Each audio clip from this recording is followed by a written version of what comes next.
Okay, there's a few other things I want to show you here. So if you hit tasks, you can see there's some different options here. So I could reset the reservoir volume. Let's say I had a patient on Q6 antibiotics and their bag is primed. I'm just changing the bag. I would then reset the reservoir volume back to the original volume if I've just changed the bag. Now, for example, I'm hanging up a new bag, 250 mils of Vanco.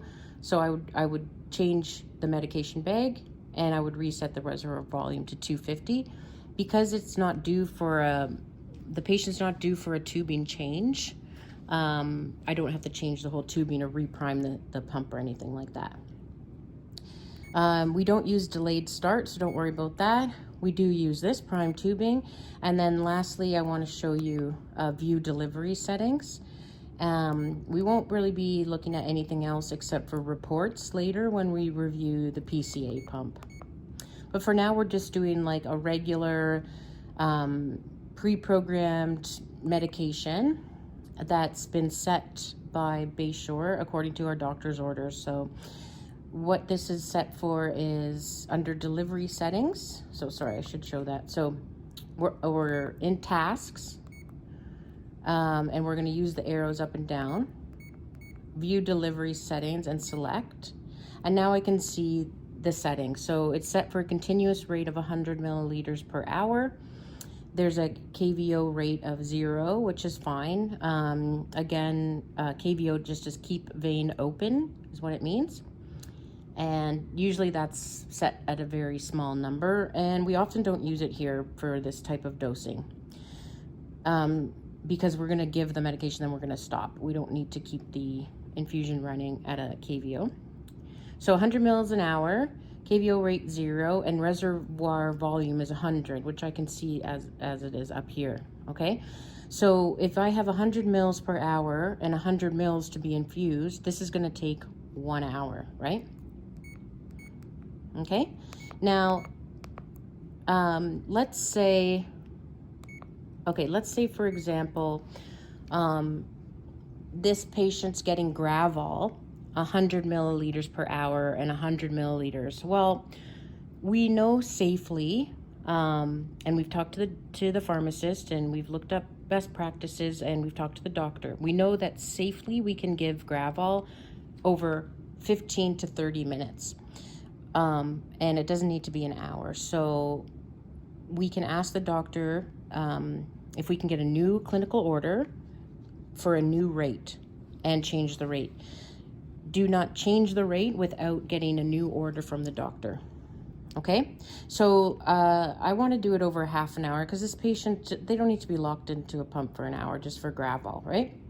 So let's start from the beginning. So I'm going to make sure that I have a new clinical order and I've verified that. I'm going to go back to my delivery settings and I'm going to change my rate. So my reservoir volume is still 100 milliliters, but instead of 100 mils an hour, I'm going to change that. Oh, it's asking for a code. 1 sec. Okay. So the code is available for everyone, but I'm not going to put it on this video. Okay, so now I'm going to use the up and down arrows because I want to make it go faster. So I want to make it go to 200 milliliters an hour, so it will go faster. So I can press and hold the up button and it'll start counting a bit faster for me. Okay, so it's going to go 200 mils an hour. Notice that it's in a yellow color. It's yellow because it's overriding a soft limit that's been set. Okay. Save required. Thank you for reminding me. Okay, so I'm going to change it to 200 mils per hour. Confirm. So now this happens. 200 mils per hour is greater than the soft limit. Confirm soft limit override. Okay, so what do? I'm going to get another nurse or the doctor, but usually another nurse is fine. And we're going to review the doctor's order together and make sure that this is correct. So we do determine that it's correct, so we are going to save it. If you ever have the override soft button come up, I want you to stop what you're doing and double check with another nurse just to make sure that you haven't missed anything. When you're doing a PCA pump, that's almost always a narcotic, and then you would be doing the settings with another nurse anyway, because it has to be independent, or another cosign, right? Okay, so now we've changed it to 200 mils an hour. KVO is still 0. Reservoir stays the same, so it's going to go over half an hour instead. And then let's go back. So it's still ready to begin, but again, if I try to begin this now, it's going to tell me the cassette isn't attached. So our next step is to attach the cassette.